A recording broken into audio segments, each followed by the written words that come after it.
Mother of God, my guardian dear, whom God's love commits me here.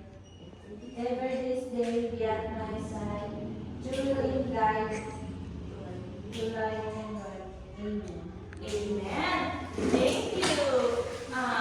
Who's absent today, class? Wow, very good. You're all present today. So, class, before we start our lesson today, we have here a classroom rules that we need to follow. Miss Hannah, can you please read the number 1 rules? Listen to your teacher. Yes, we need to listen to teachers when the teacher is talking here in front. Miss Casey, can you please read the number 2? Keep your area clean at all times. Yeah, we need to make our rooms clean every time. Miss Joan, can you please read the number 3? Raise your hand if you want to answer or ask something. Yes, you need to raise your right hand when you want to answer or do you have a question. Miss Hannah, can you please read again the rule number 4? Do not chat with your seatmate if not necessary. Yes.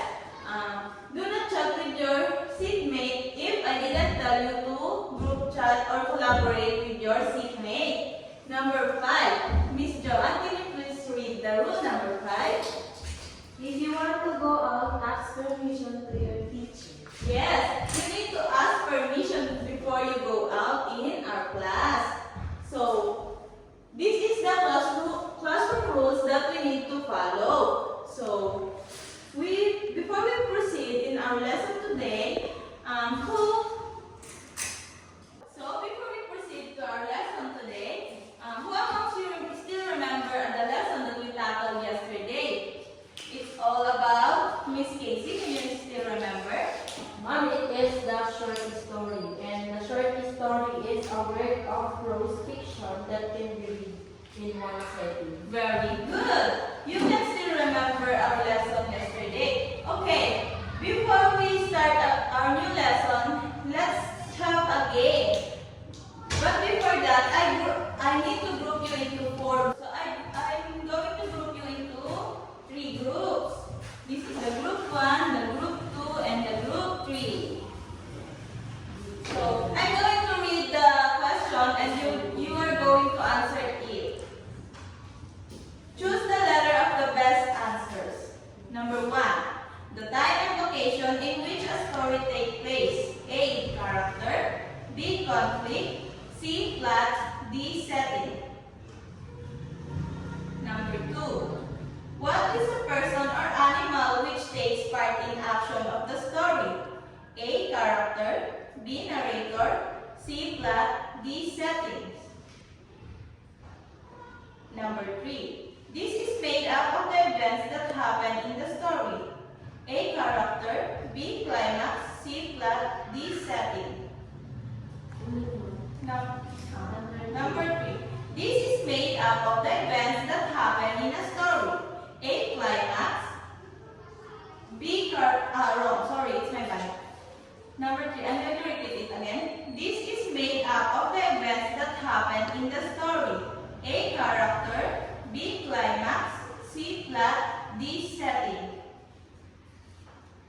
Number 4, Tom and Jay are example of blank in a story. A, character. B, problem. C, setting. D, solution. Number 5. Yes, ma'am. The blank is the time and place that the story takes place. A, character. B, plot.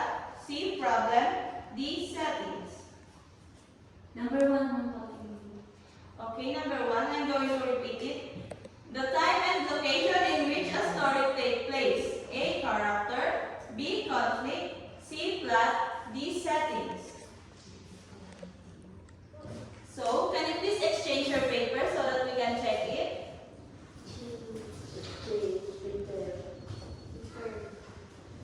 Okay, number 1, what's the answer? It's letter D. Number 2, it's letter A, the character. Number 3, it's letter C. Number 4 is letter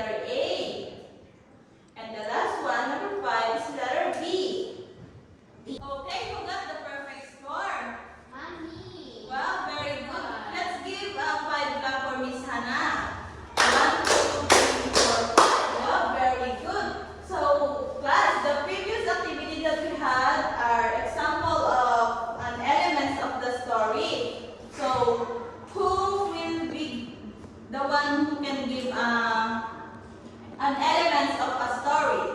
Ma'am. Miss Joan. Character, ma'am. And what's the other? Setting, ma'am. Settings. And the last one, Miss Hannah? Plot, ma'am. Yes. The elements of the story have three elements. It's a character, the settings, and the plot. So, Miss Joan, can you please read the character? Character are the people or animals of the story. Yes, characters are the people or animals of the story. In the story, it can have a character. It's either people or an animals. Miss Casey, can you please read the settings? It talks about the place and time that the events in the story happen. Yes. Settings talks about the place or the time that the events in the story happen. It's either in the forest, in the playground, or in any places that the settings happen in a story. Miss Hannah, can you please read the plot? Made up of events that happen in the story. It consists of the beginning, the middle, and ending. Yes. Beginning, it gives the problem faced by the main characters. Middle, it represents the actions made by the character to solve the problem. And in the ending, it gives the solution to the problems. Okay, class, to understand the elements of the story, I have here an example of a short story. But before that, let's read the selection and answer the following question.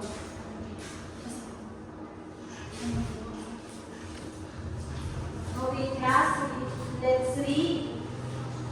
Man 1 went to the beach to catch fish. He found out that his hat was missing, so he looked for it before going fishing because it's too sunny at the beach. He enjoyed fishing and caught a big fish that day. In the afternoon, Mom went back home and cooked the fish he caught. Did you understand the story, class? Yes, ma'am. Okay, let's answer the following question. A direction. Identify the underlined word or phrase if it is a character, setting, or plot. Who wants to answer the number 1? Yes, Hannah. Can you please read? Monk 1 went to the beach to catch fish. So, number 1, it is the character. Is she correct? Yes, ma'am. Very good. The number 2 wants to answer. Yes, Missy. He found out that his hat was missing. Once it is a plot. Is she correct? Yes, Very good. Number 3. Mom 1 went to the beach. It's a settings, Mom.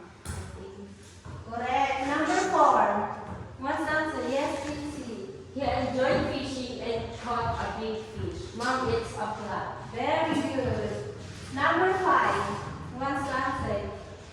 And any other hand? Yes, Hannah.